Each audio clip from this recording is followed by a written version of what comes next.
지금 전 세계 항공업계가 한국 때문에 멈춰섰습니다. 활주로 길이 1200m, 대부분의 나라라면 시작조차 하지 않는 조건입니다. 그런데 2024년 11월 한국의 한 섬 공항을 두고 글로벌 항공사와 거대 리스사들이 동시에 계산에 들어갔습니다. 하루 20편 운항이 가능하다는 한국의 시뮬레이션 때문이었는데요. 짧은 활주로와 작은 섬이라는 불리한 조건 앞에서 약자라 불리던 한국이 판을 짰고 강자라던 세계 항공업계가 그 계산을 따라가기 시작했습니다. 도대체 한국은 무엇을 바꿨기에 공항 하나의 설계가 세계의 기준을 흔들고 있는 걸까요? 지금부터 전 세계가 계산을 다시 하게 만든 한국의 선택을 하나씩 짚어봅니다. 이런 한국의 선택을 계속 보고 싶다면 구독으로 함께 해주세요. 이 공항 성공할지 실패할지 여러분 의견을 댓글로 남겨주세요. 안녕하세요. 저는 레나트 슈타인입니다. 글로벌 항공사 네트워크 플래닝 디렉터로 일하고 있죠. 제 책상 위에는 매일 아침 35개국에서 보낸 노선 제안서가 쌓입니다. 그중 살아남는 건 고작 3건입니다.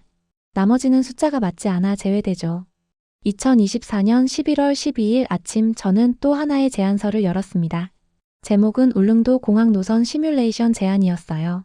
첫 페이지를 넘기자마자 눈에 들어온 숫자는 활주로 길이 1200m였습니다. 저는 즉시 마우스를 움직였어요.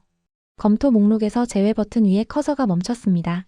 1200m 활주로에서 상업 노선을 운영한다는 건 제 경험상 수익 구조가 성립하지 않았죠. 화면 속 문서에는 하루 20편 운항 계획이 적혀 있었습니다. 좌석 수는 25석이었어요. 탑승률 목표는 88%였습니다. 저는 계산기를 켰어요. 25 곱하기 88%, 편당 평균 22명입니다. 하루 20편이면 총 440명이죠. 연료비, 인건비, 정비비를 빼면 적자였습니다. 창밖으로 비행기가 이륙하는 소리가 들렸어요. 3000m 활주로에서 150석 항공기가 떠오르는 광경이었습니다. 저는 다시 화면을 봤습니다. 1200m, 25석, 하루 20편. 이 숫자들은 제가 지난 12년간 배운 모든 수익 공식과 맞지 않았어요. 문서 하단에는 개항 예정 2026년 4월이라고 적혀 있었습니다. 아직 1년 이상 남은 공항이었죠. 활주로는 건설 중이고 터미널은 설계 단계였습니다. 그런데 노선 제안서는 이미 완성된 형태로 제 앞에 놓여 있었어요. 저는 고개를 저었습니다. 책상 오른쪽에는 승인 대기 중인 노선 목록이 있었어요. 파리발 카사블랑카 노선, 두바이발 뭄바이 노선, 싱가포르발 발리 노선. 모두 대형 공항, 장거리 노선, 100석 이상 항공기였습니다. 수익성은 검증됐고 위험은 낮았죠. 반면 울릉도 노선은 모든 게 반대였습니다. 저는 마우스 오른쪽 버튼을 눌렀어요. 검토 제외를 선택했습니다. 화면에서 문서가 사라졌죠. 삭제는 아니었지만 내부 검토 대상에서는 완전히 제외된 겁니다. 제 옆자리 동료 안드레아가 물었어요. 또 거절이야? 저는 고개를 끄덕였습니다. 1200m 활주로래. 25석 항공기로 하루 20편 운항한다잖아. 말이 돼? 안드레아는 웃었습니다. 섬 관광용 아니야? 수익 목표 아니고. 저도 그렇게 생각했어요. 하지만 제안서 첫 페이지에는 분명히 상업 노선 수익성 검증 완료라고 적혀 있었습니다. 커피를 한 모금 마셨어요. 쓴맛이 입안에 퍼졌습니다. 제 업무는 감정이 아니라 숫자로 판단하는 일이었죠. 1200m 활주로는 국제표준 3000m의 5분의 1도 안 됩니다.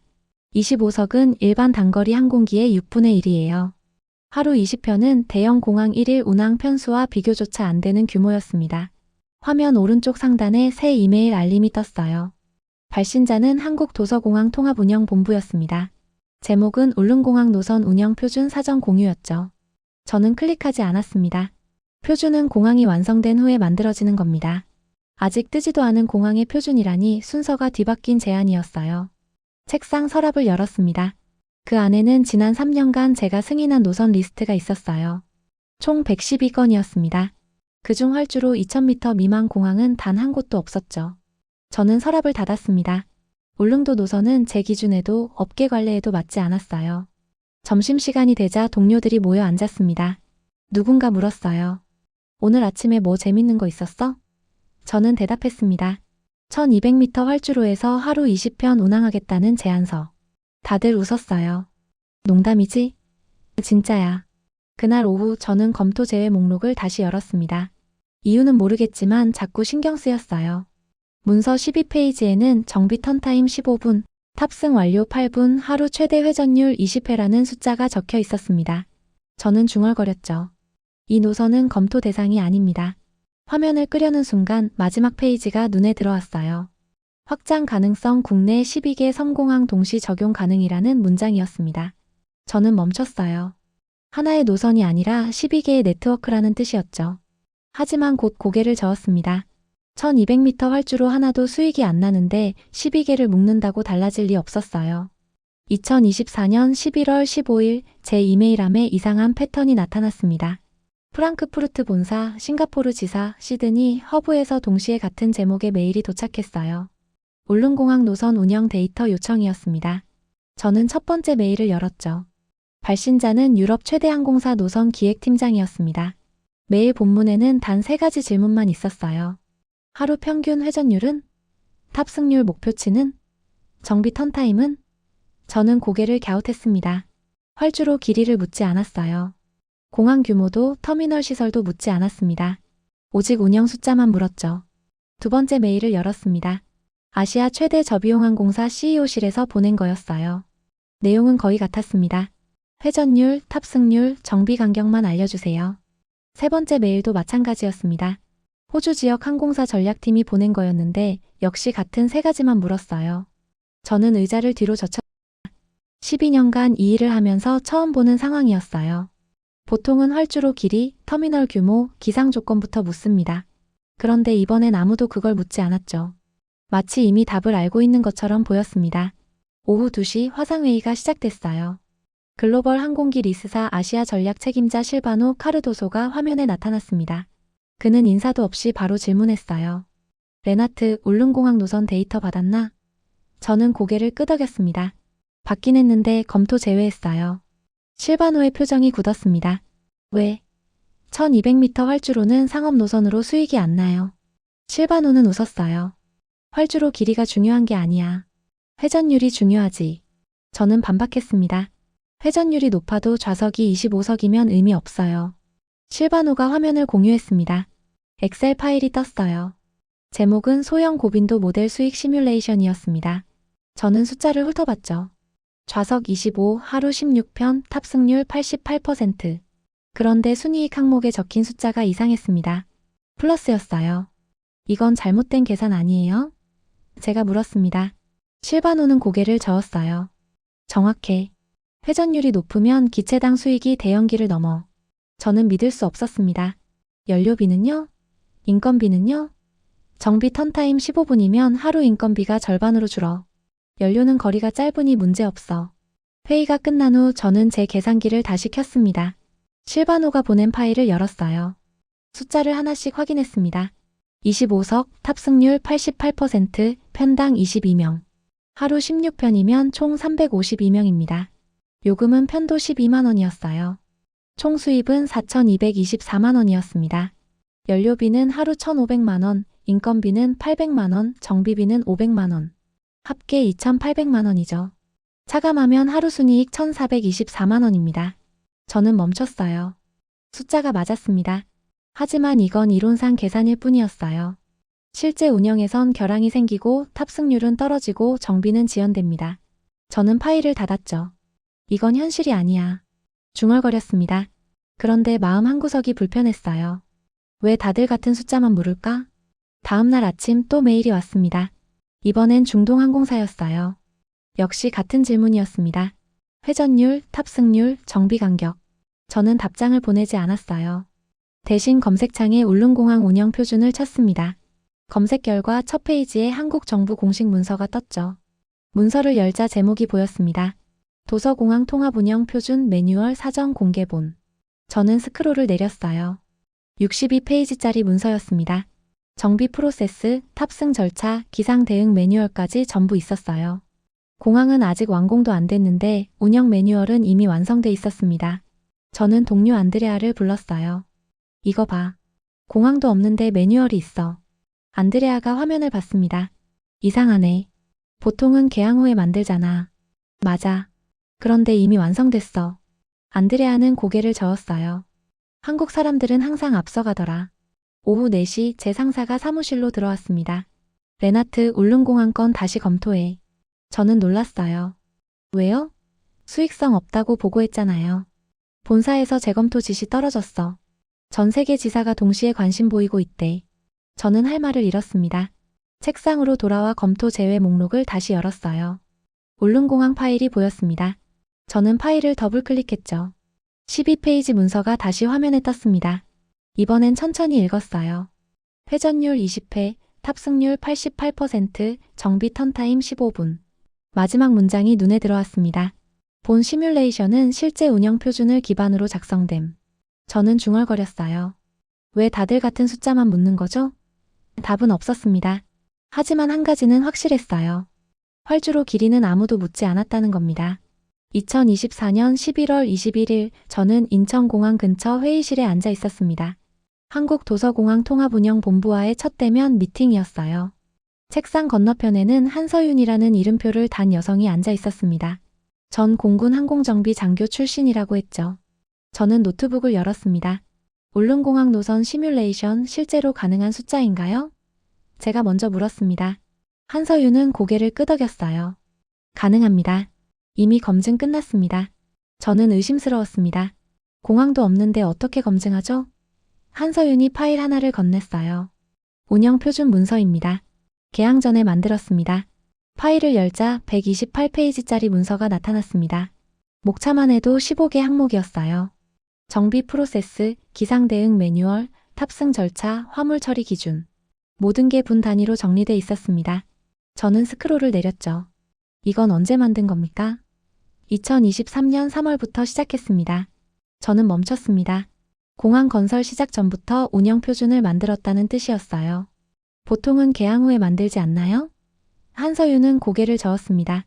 개항 후에 만들면 늦습니다. 우리는 공항을 짓는 게 아니라 노선 생산 시스템을 설계했습니다. 노선 생산 시스템. 처음 듣는 표현이었어요. 저는 다시 물었습니다. 무슨 뜻입니까? 한서윤이 화면을 켰습니다. 플로우 차트가 나타났어요. 출발 30분 전 탑승 시작, 20분 전 탑승 완료, 15분 전 도어 클로즈.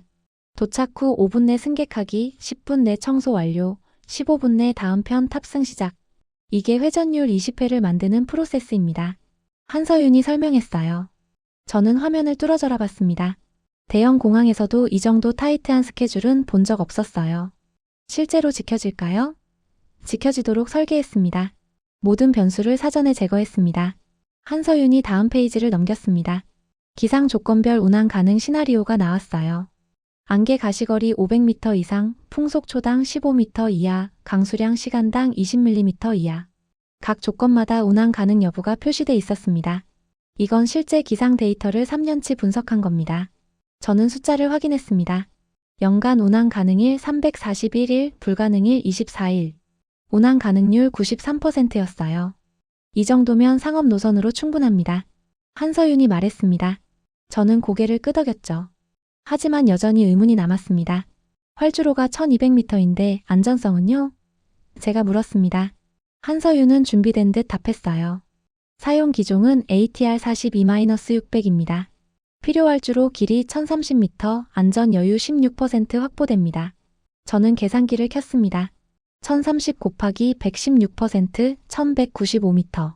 1200m면 맞았습니다. 한서윤이 다음 자료를 보여줬어요. 정비는 포항에 전용 베이스를 만들었습니다. 비행거리 110km, 비행시간 30분입니다. 심야 정비 후 새벽 첫 편 투입 가능합니다. 저는 지도를 봤습니다. 울릉도와 포항 사이 직선거리가 표시돼 있었어요. 왜 울릉도에 정비시설을 안 만듭니까? 공간 효율 때문입니다. 울릉도는 운항만, 포항은 정비만 담당합니다. 역할을 분리하면 회전율이 올라갑니다. 한서윤의 설명은 명확했습니다. 저는 이해했어요. 공항을 하나의 거점이 아니라 네트워크로 본 겁니다. 그럼 다른 섬은요? 제가 물었습니다. 한서윤이 지도를 확대했어요. 한국 전역에 빨간 점 12개가 찍혀 있었습니다. 흑산도, 백령도, 과거도. 모두 같은 방식입니다. 활주로 1200m, ATR42-600, 회전율 하루 16편 이상. 저는 숨이 멎었습니다. 12개를 동시에요?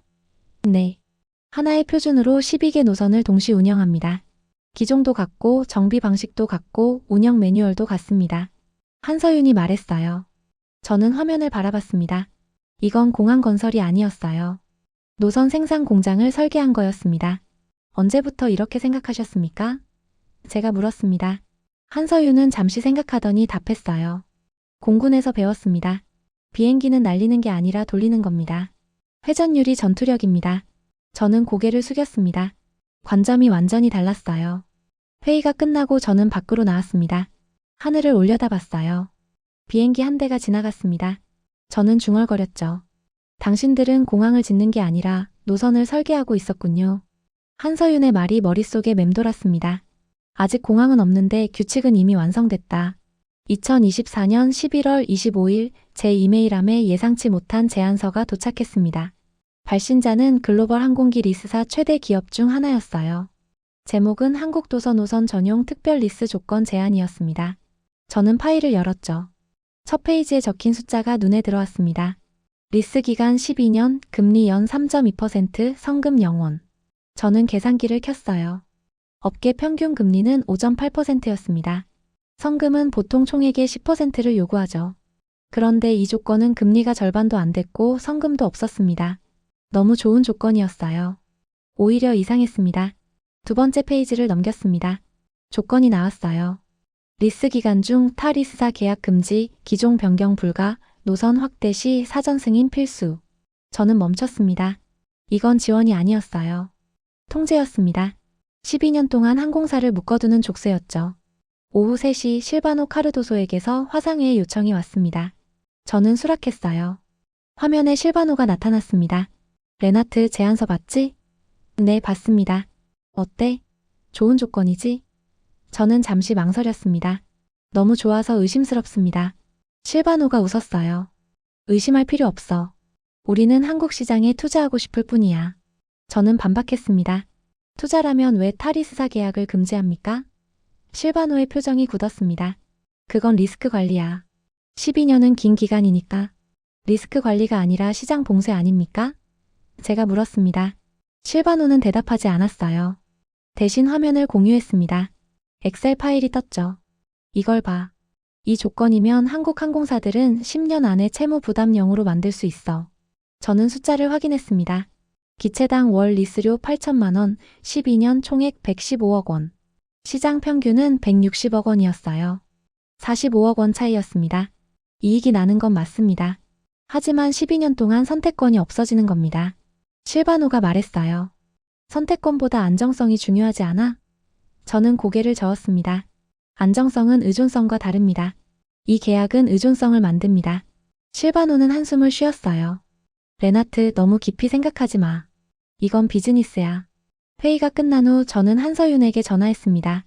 글로벌 리스사에서 특별 조건 제안 받으셨습니까? 한서윤은 즉시 답했어요.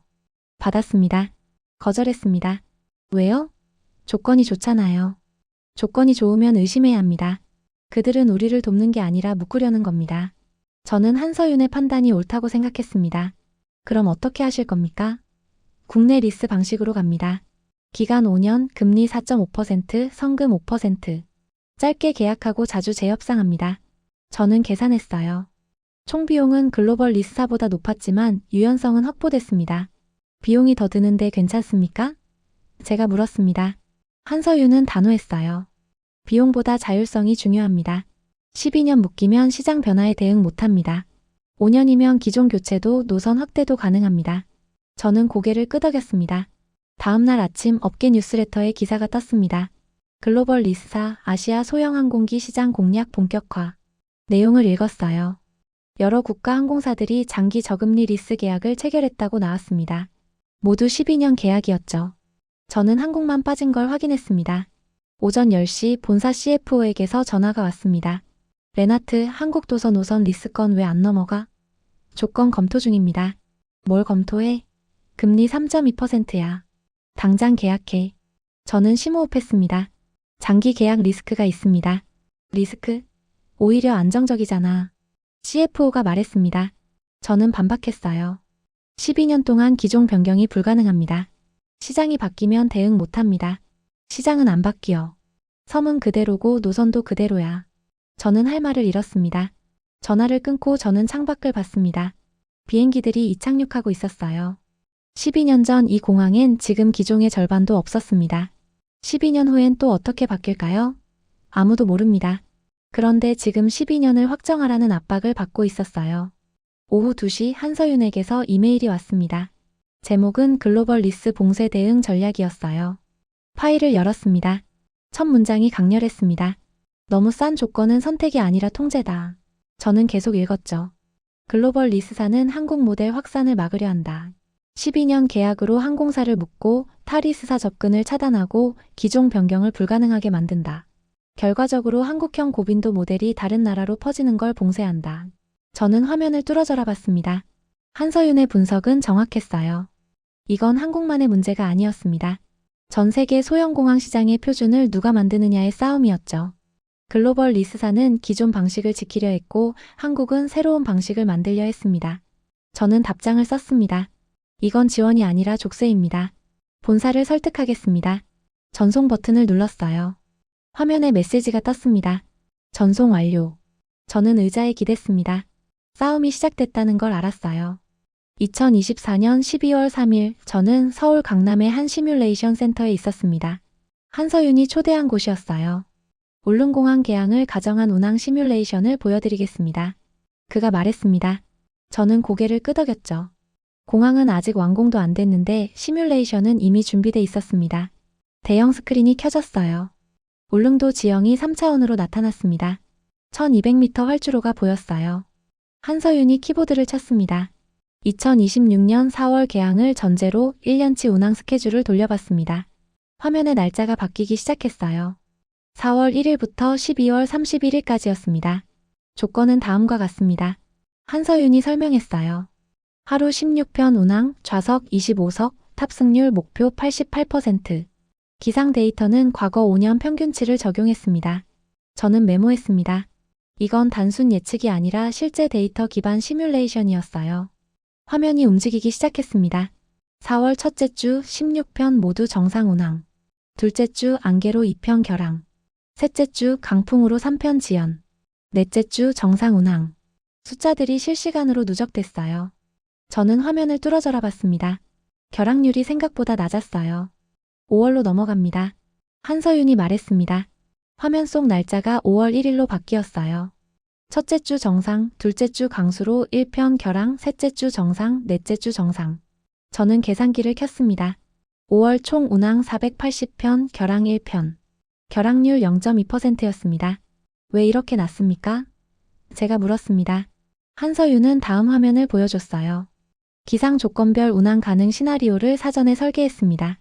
안개 가시거리 500m 이상, 풍속 초당 15m 이하, 이 조건만 충족되면 운항합니다. 저는 고개를 끄덕였어요. 그럼 조건 미충족 시에는요? 즉시 결항 판단합니다. 지연 없이 바로 취소하고 환불 처리합니다. 애매하게 기다리지 않습니다. 한서윤의 답변은 명확했어요. 저는 이해했습니다. 결항은 나쁜 게 아니라 안전 기준이었던 거죠. 시뮬레이션이 계속됐습니다. 6월, 7월, 8월. 여름 성수기였어요. 탑승률이 92%까지 올라갔습니다. 하루 16편 전부 만석에 가까웠어요.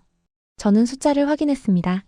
6월부터 8월까지 총 1440편 운항, 결항 12편.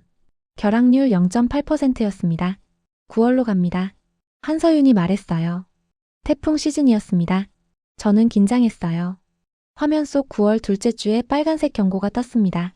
태풍 영향권 4일간 전편 결항. 저는 멈췄습니다. 4일이요? 네. 태풍은 피할 수 없습니다. 대신 사전 공지로 혼란을 최소화합니다.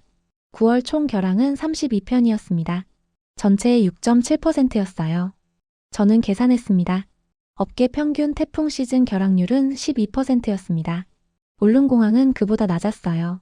어떻게 이게 가능합니까? 제가 물었습니다. 사전 판단 시스템 때문입니다. 한서윤이 설명했어요.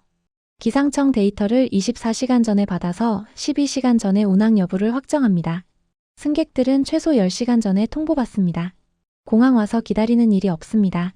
저는 감탄했습니다. 시뮬레이션이 10월, 11월, 12월로 넘어갔습니다. 겨울철이었어요. 안개와 강풍이 잦았습니다. 하지만 결항률은 5% 안팎이었어요. 12월 마지막 날 시뮬레이션이 멈췄습니다. 화면에 연간 결과가 나타났습니다. 총 운항 계획 5,840편, 실제 운항 5,492편, 결항 348편, 결항률 5.9%, 평균 탑승률 89.3%. 저는 숨을 멎었습니다. 실제 비행은 한 번도 없었는데 결과는 이미 나와 있었어요. 이건 예측입니까? 아니면 계획입니까? 제가 물었습니다. 한서윤은 잠시 생각하더니 답했어요. 둘 다입니다. 우리는 예측을 기반으로 계획을 세웠고 계획을 검증하기 위해 예측을 돌렸습니다. 순환 구조입니다. 저는 고개를 끄덕였습니다. 한서윤이 다음 화면을 보여줬어요. 이제 수익 시뮬레이션입니다. 숫자들이 나타났습니다. 편당 평균 승객 22명, 요금 12만원, 편당 수입 264만원.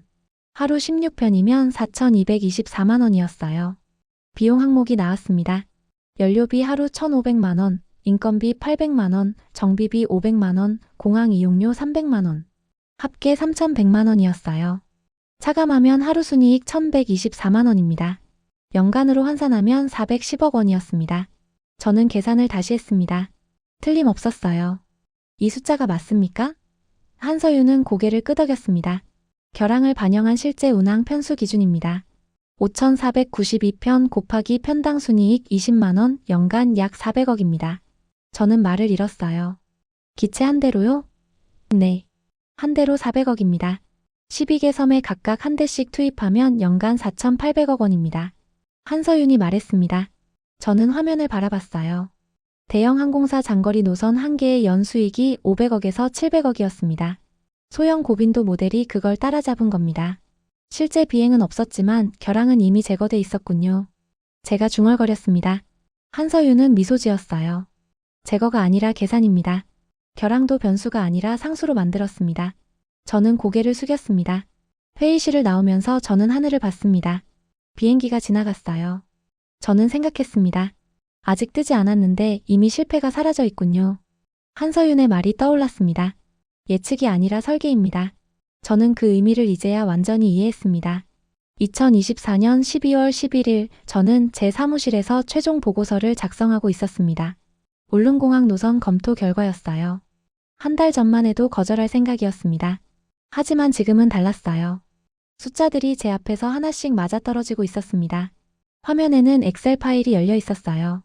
좌석 25, 탑승률 88%, 하루 16편. 이 세 가지 숫자가 핵심이었습니다. 저는 계산을 반복했어요. 편당 승객 22명, 요금 12만원, 편당 수입 264만원. 하루 총 수입 4,224만원이었습니다. 비용 항목을 다시 확인했습니다.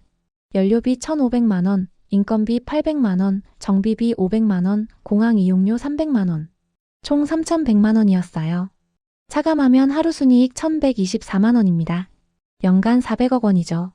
이 숫자는 변하지 않았습니다. 저는 옆에 있는 다른 파일을 열었어요. 기존 대형기 노선 수익 분석이었습니다. 좌석 80, 탑승률 75%, 하루 4편. 편당 승객 60명, 요금 15만원, 편당 수입 900만원이었어요. 하루 총 수입 3,600만원입니다. 대형기 비용을 계산했습니다. 연료비 2천만원, 인건비 1,200만원, 정비비 800만원, 공항 이용료 500만원. 총 4,500만원이었어요. 차감하면 하루 순손실 900만원입니다. 적자였습니다. 저는 멈췄어요. 두 파일을 나란히 놓고 비교했습니다. 소형 고빈도 모델은 하루 1,124만원 흑자, 대형기 저빈도 모델은 하루 900만원 적자. 차이는 2,024만원이었어요. 연간으로 환산하면 738억 원 차이였습니다. 저는 숨을 들이쉬었습니다. 25석이 80석을 이긴다. 중얼거렸어요. 12년간 항공업계에서 배운 모든 상식이 무너지는 순간이었습니다. 좌석이 많으면 수익이 높다는 공식은 틀렸어요. 회전율이 높으면 좌석이 적어도 이긴다는 게 증명됐습니다. 오전 10시 본사 전략회의가 시작됐습니다. 화상회의였어요. CEO, CFO, 각 지역 총괄이 참석했습니다. 저는 발표를 시작했어요. 울릉공항 노선 검토 결과를 보고드리겠습니다. 화면을 공유했습니다. 첫 슬라이드 제목은 소형 고빈도 모델의 수익성 검증이었습니다. 기존 상식은 좌석이 많을수록 수익이 높다는 것이었습니다. 제가 말했어요. 하지만 이번 분석 결과 좌석 25석 고빈도 모델이 80석, 저빈도 모델보다 연간 738억 원 더 높은 수익을 냅니다. 회의실이 조용해졌습니다. CFO가 물었어요. 계산 근거는 뭡니까? 저는 다음 슬라이드를 보여줬습니다. 하루 운항 횟수 차이입니다. 대형기는 4편, 소형기는 16편입니다. 회전율이 4배 높으면 좌석수 열쇠를 상쇄하고도 남습니다. 숫자들이 화면에 나타났어요. 탑승률은 어떻게 보장합니까? 그 CEO가 물었습니다. 저는 준비된 답을 했어요. 과거 5년간 울릉도 방문객 데이터를 분석했습니다. 연간 25만 명이 방문하고 그중 80%가 항공 이용 희망 고객입니다. 20만 명이죠.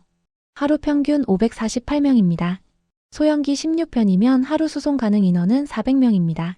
제가 계속 설명했어요. 수요가 공급을 초과합니다. 탑승률 88%는 보수적 추정치입니다. CEO가 고개를 끄덕였습니다. CFO는 여전히 의심스러운 표정이었어요. 결항 리스크는요? CFO가 다시 물었습니다. 저는 시뮬레이션 결과를 보여줬어요. 연간 결항률 5.9%입니다. 업계 평균 12%보다 낮습니다. 사전 기상 판단 시스템으로 결항을 예측 가능한 변수로 만들었습니다. 숫자가 화면에 떴습니다. 정비는 어떻게 합니까? 유럽 지역 총괄이 물었어요. 저는 한서윤이 보낸 자료를 공유했습니다. 포항에 전용 정비 베이스가 있습니다. 비행시간 30분 거리입니다. 심야 정비 후 새벽 첫 편 투입이 가능합니다. 정비 턴타임 15분을 유지할 수 있습니다. 회의실이 다시 조용해졌습니다. 저는 마지막 슬라이드를 보여줬어요. 결론입니다. 소형 고빈도 모델은 대형 저빈도 모델보다 우수합니다. 좌석수가 아니라 회전율이 수익을 결정합니다. 울릉공항 노선은 승인을 건의합니다. 발표가 끝났습니다. CEO가 말했어요. 레나트 한 달 전엔 반대했잖아요. 저는 고개를 끄덕였습니다. 네, 틀렸습니다. 제 경험이 아니라 숫자를 따라야 했습니다. CEO가 웃었어요. 좋아요. 승인합니다. 다음 단계 진행하세요. 회의가 끝난 후 저는 한서윤에게 이메일을 보냈습니다. 본사 승인 완료했습니다. 25석이 80석을 이겼습니다. 전송 버튼을 눌렀어요. 답장이 곧바로 왔습니다. 숫자는 거짓말하지 않습니다. 감사합니다. 저는 미소 지었습니다. 책상 위 계산기를 내려다봤어요. 25, 88, 16. 이 세 숫자가 모든 걸 바꿨습니다. 저는 창밖을 봤어요. 비행기가 이륙하고 있었습니다. 150석 대형기였죠. 저는 생각했습니다. 저 비행기보다 작은 기체가 더 높은 수익을 낼 수 있다니. 오후 3시 동료 안드레아가 제 자리로 왔습니다. 레나트 들었어. 25석 노선 승인됐다며? 저는 고개를 끄덕였어요. 응. 숫자가 맞았어. 안드레아가 물었습니다. 진짜 80석보다 나아? 응. 연간 738억 더 벌어. 안드레아는 휘파람을 불었어요. 미쳤네. 어떻게 그게 가능해? 저는 화면을 돌려 보여줬습니다. 회전율이야. 하루 4번 대 16번. 4배 차이가 좌석수를 역전시켜. 안드레아가 숫자를 확인했어요. 와, 진짜네. 그날 저녁 저는 최종 보고서를 저장했습니다. 파일명은 울릉공항 노선 승인 소형 고빈도 모델 검증 완료였어요. 68페이지짜리 문서였습니다. 모든 숫자가 들어있었죠. 저는 파일을 본사 서버에 업로드했습니다. 업로드가 완료되자 화면에 메시지가 떴어요. 파일 저장 완료. 저는 중얼거렸습니다. 이건 결과가 아니라 예측인데 이미 답이 나왔습니다. 한서윤의 말이 떠올랐어요. 예측이 아니라 설계입니다. 저는 이제 그 의미를 완전히 알았습니다. 숫자가 완성되는 순간이었습니다. 2024년 12월 18일 저는 울릉도에 있었습니다. 한서윤의 초대로 섬을 직접 방문한 거였어요. 숫자만 보지 말고 현장을 보세요. 그가 말했습니다. 저는 배를 타고 3시간을 달려 도착했어요. 파도가 거칠었습니다. 배 안에서 토하는 사람도 있었죠. 선착장에 내리자 한서윤이 기다리고 있었습니다. 레나트 환영합니다. 우리는 차를 타고 섬을 돌았어요. 인구는 약 10,000명이었습니다. 병원은 하나, 학교는 둘, 마트는 3개였어요. 저는 창밖을 봤습니다. 작은 섬이었지만 사람들은 살고 있었습니다. 저기가 공항 예정지입니다. 한서윤이 가리켰어요.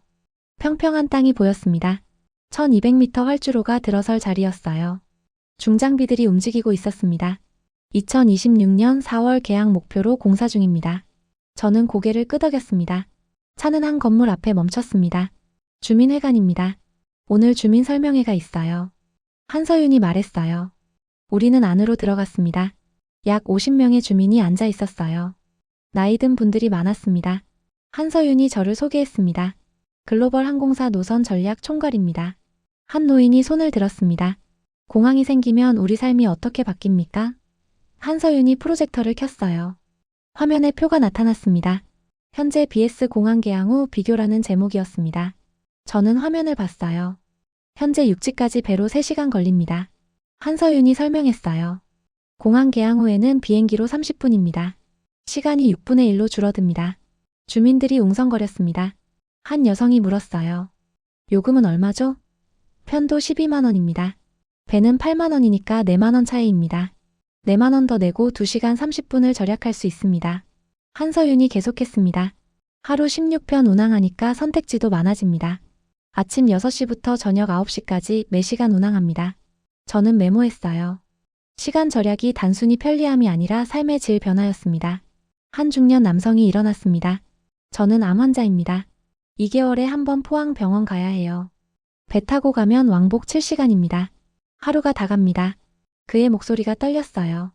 비행기면 왕복 1시간이죠? 한서윤이 고개를 끄덕였습니다. 네. 아침에 가서 오후에 돌아올 수 있습니다. 공항은 생명입니다. 남성이 말했어요. 저는 숨을 멎었습니다. 제가 계산한 건 수익이었어요. 하루 1124만 원, 연간 400억 원. 하지만 이 사람에게는 6시간이 생명이었습니다. 저는 화면 속 숫자를 다시 봤어요. 30분 vs 3시간. 의미가 달라졌습니다. 한서윤이 다음 슬라이드를 보여줬습니다. 물류 접근성 변화라는 제목이었어요. 현재 택배는 2일 걸립니다. 배편이 하루 한 번이니까요. 공항 개항 후에는 당일 배송 가능합니다. 화물칸 활용해서 소형 택배 실을 수 있습니다. 한 젊은 여성이 물었습니다. 온라인 쇼핑이 빨라진다는 말씀이죠? 네. 아침에 주문하면 저녁에 받을 수 있습니다. 한서윤이 답했어요. 여성이 웃었습니다. 드디어 육지 사람들처럼 살 수 있겠네요. 저는 그 말에 가슴이 뭉클했습니다. 관광산업도 바뀝니다. 한서윤이 계속했어요. 현재 연간 방문객 25만 명입니다. 대부분 여름철에 집중돼요. 배 운항이 불안정한 겨울엔 관광객이 거의 없습니다. 화면에 그래프가 나타났습니다. 여름 10만 명, 겨울 2만 명. 편차가 심했어요. 공항 개항 후 예상치입니다. 한서윤이 다음 그래프를 보여줬어요. 여름 15만 명, 겨울 8만 명. 연간 총 50만 명이었습니다. 겨울에도 관광객이 오면 식당, 숙박업이 1년 내내 운영됩니다. 고용이 안정됩니다. 주민들이 박수쳤습니다. 한 할머니가 손을 들었어요. 저는 손주가 서울에 있어요. 1년에 한 번밖에 못 봐요. 배 타는 게 힘들어서요. 공항 생기면 자주 볼 수 있을까요? 한서윤이 미소 지었습니다. 네. 아침에 서울 가서 저녁에 돌아올 수 있어요. 당일치기 가능합니다. 할머니 눈에 눈물이 맺혔습니다. 그럼 손주 생일도 챙길 수 있겠네요. 저는 고개를 숙였어요. 제가 만든 건 노선이었습니다. 하루 16편, 좌석 25석. 하지만 할머니에게는 손주를 만날 기회였습니다. 저는 숫자 뒤에 숨은 삶을 처음 봤어요. 설명회가 끝난 후 한서윤과 저는 밖으로 나왔습니다. 보셨죠? 공항은 단순히 교통수단이 아닙니다. 한서윤이 말했어요. 의료 접근성, 물류 효율, 관광산업, 가족 만남. 모든 게 바뀝니다. 저는 고개를 끄덕였습니다. 사전 영향 분석을 했습니다. 한서윤이 파일을 보여줬어요. 공항 개항 시 예상 변화라는 제목이었습니다. 저는 열어봤어요. 의료 접근 시간 6분의 1 단축, 물류 배송 2일에서 당일로, 관광 수입 2배 증가, 고용 300명 창출. 숫자들이 나열돼 있었습니다. 공항은 아직 없지만 삶은 이미 계산됐습니다. 제가 중얼거렸습니다. 한서윤이 웃었어요. 맞습니다. 우리는 공항을 짓기 전에 공항이 올 경우의 삶을 먼저 설계했습니다. 그래야 제대로 지을 수 있으니까요. 저는 감탄했습니다. 해가 지고 있었습니다. 저는 바다를 봤어요. 파도가 계속 치고 있었습니다. 저는 생각했습니다. 3시간이 30분이 될 수 있다는 계산. 그게 단순히 숫자가 아니라 할머니의 눈물이고 암 환자의 생명이고 젊은 여성의 희망이었습니다.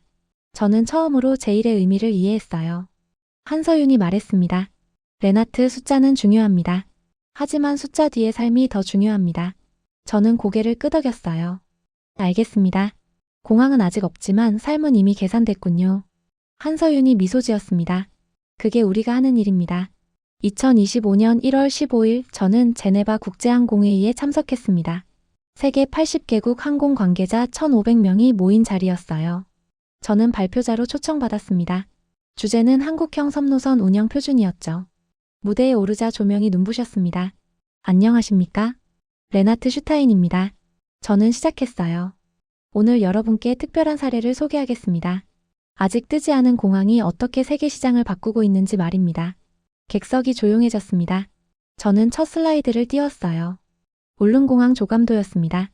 이 공항은 2026년 4월 개항 예정입니다. 제가 설명했어요. 활주로 길이 1200m, 좌석 25석 항공기 하루 16편 운항. 일반적 기준으론 수익이 나지 않는 조건입니다. 객석에서 웅성거림이 들렸습니다. 저는 계속했습니다. 하지만 한국은 공항 건설 전에 운영 표준을 먼저 만들었습니다.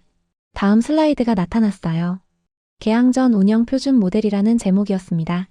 정비 턴타임 15분, 탑승 완료 8분, 기상 판단 24시간 전. 모든 프로세스가 분 단위로 설계됐습니다. 객석 앞줄에 앉은 노르웨이 교통부 장관이 손을 들었습니다. 공항도 없는데 어떻게 표준을 만듭니까? 저는 준비된 답을 했어요. 시뮬레이션입니다. 과거 5년 기상 데이터, 3년치 수요 분석, 100회 이상 운항 시뮬레이션을 거쳐 검증했습니다. 결과가 놀랍습니다. 제가 다음 슬라이드를 보여줬어요. 연간 결항률 5.9%, 탑승률 88%, 연간 순이익 400억 원. 실제 비행은 없었지만 숫자는 이미 완성됐습니다. 객석이 술렁였습니다. 인도네시아 대표가 물었어요. 이 모델을 다른 나라에도 적용할 수 있습니까? 가능합니다. 저는 단호하게 답했습니다. 한국은 12개 섬공항에 동일 표준을 적용합니다. 활주로 1200m, 기종 ATR 42-600, 운영 방식 완전 동일. 이 표준은 확장 가능합니다. 화면에 세계 지도가 나타났어요. 빨간 점들이 찍혀 있었습니다. 전 세계 소형공항 3,487개가 이 모델 적용 대상입니다. 제가 설명했어요. 활주로 2,000m 미만, 인구 5만 명 이하 섬지역. 모두 같은 방식으로 운영 가능합니다. 객석에서 박수가 나왔습니다. 저는 숨을 들이쉬었어요. 발표가 끝난 후 여러 나라 대표들이 저를 찾아왔습니다. 필리핀 교통부 차관이 먼저 다가왔어요. 우리도 섬이 7,000개입니다. 이 표준을 받을 수 있습니까? 저는 고개를 끄덕였습니다. 한국 측과 협의하겠습니다. 그는 명함을 건넸어요. 인도네시아, 그리스, 일본 대표도 줄을 섰습니다. 운영 표준 패키지를 요청합니다. 시뮬레이션 방법론을 배우고 싶습니다. 정비 베이스 설계 자문을 받을 수 있습니까? 요청이 쏟아졌어요. 저는 메모했습니다. 15개국이 관심을 보였습니다. 오후 3시 별도 회의실에서 한서윤과 화상통화를 했습니다. 반응이 폭발적입니다. 제가 보고했어요. 15개국이 표준 패키지를 요청했습니다. 한서윤이 웃었습니다. 예상했습니다. 숫자는 국경을 넘으니까요. 패키지 구성은 어떻게 됩니까? 제가 물었습니다. 한서윤이 화면을 공유했어요. 운영 표준 매뉴얼 62페이지, 시뮬레이션 툴킷, 정비 프로세스 설계, 기상 판단 시스템. 전부 포함입니다. 가격은 국가당 10억 원입니다. 저는 계산했습니다. 15개국이면 150억 원이었어요. 공항은 아직 안 뜨는데 표준은 벌써 수출되는 겁니까? 제가 확인했습니다. 한서윤이 고개를 끄덕였어요. 네. 공항이 완성되기 전에 모델이 먼저 퍼집니다. 이게 우리 전략이었습니다. 저는 감탄했습니다. 개항 전 표준 모델은 단순히 준비가 아니라 시장 선점이었습니다. 다음 날 저는 노르웨이 대표와 미팅을 했습니다. 우리는 북부 섬 지역 18곳에 소형 공항이 필요합니다. 그가 말했어요. 한국 표준을 도입하고 싶습니다. 저는 자료를 건넸습니다. 활주로 1200m 하루 12편 이상 가능합니다. 겨울 기상 조건 반영한 시뮬레이션도 포함됩니다. 노르웨이 대표가 숫자를 확인했습니다. 결항률이 정말 6% 이하입니까? 네. 사전 기상 판단 시스템으로 가능합니다. 제가 답했어요. 그는 서명했습니다. 계약합니다. 내년 3월부터 적용하겠습니다. 저는 악수했습니다. 첫 번째 수출 계약이었어요. 그리스, 필리핀, 인도네시아가 이어 계약했습니다. 사흘 만에 8개국이 표준 패키지를 도입했어요. 저는 한서윤에게 보고했습니다. 80억 원 계약 완료했습니다. 한서윤이 답했어요. 좋습니다. 공항은 아직 안 떴는데 수출은 시작됐군요. 일주일 후 저는 본사로 돌아왔습니다. CEO가 저를 불렀어요. 레나트, 대단한 성과야. 한국 모델이 세계 표준이 되고 있어. 저는 보고서를 제출했습니다. 현재까지 12개국 계약 추가 23개국 협의 중입니다. 예상 수출액 350억 원입니다. CEO가 물었습니다. 공항은 언제 뜹니까? 저는 답했어요. 2026년 4월입니다. 아직 1년 이상 남았습니다. CEO가 웃었습니다. 비행기는 안 떴는데 시장은 벌써 움직였군. 저는 고개를 끄덕였습니다. 네. 표준이 먼저 퍼졌습니다. 그날 저녁 저는 사무실에서 세계 지도를 펼쳤습니다. 한국형 표준을 도입한 나라에 파란 점을 찍었어요. 12개였습니다. 협의 중인 나라에 노란 점을 찍었습니다. 23개였어요. 합계 35개국 소형 공항 210개가 한국 방식을 따르게 됩니다. 저는 울릉공항 사진을 다시 봤습니다. 활주로는 아직 건설 중이었어요. 터미널은 골조만 있었습니다. 하지만 이 공항의 운영 방식은 벌써 35개국으로 퍼졌습니다. 저는 중얼거렸어요. 비행기는 아직 안 떴습니다. 하지만 시장은 이미 이륙했습니다. 창밖으로 비행기가 지나갔습니다. 150석 대형기였어요. 저는 생각했습니다. 저 비행기보다 작은 25석 항공기가 세계 표준을 바꾸고 있다니. 한서윤의 말이 떠올랐습니다. 공항을 짓는 게 아니라 노선을 설계하는 겁니다. 저는 이제 완전히 이해했습니다. 책상 위 달력을 봤습니다. 2026년 4월까지 15개월 남았어요. 공항이 뜨기 전에 얼마나 많은 나라가 한국 표준을 도입할까요? 저는 확신했습니다. 공항이 완성되기 전에 세계가 먼저 움직일 거라고. 숫자가 증명했고 시장이 반응했습니다. 희망은 이미 이륙했습니다.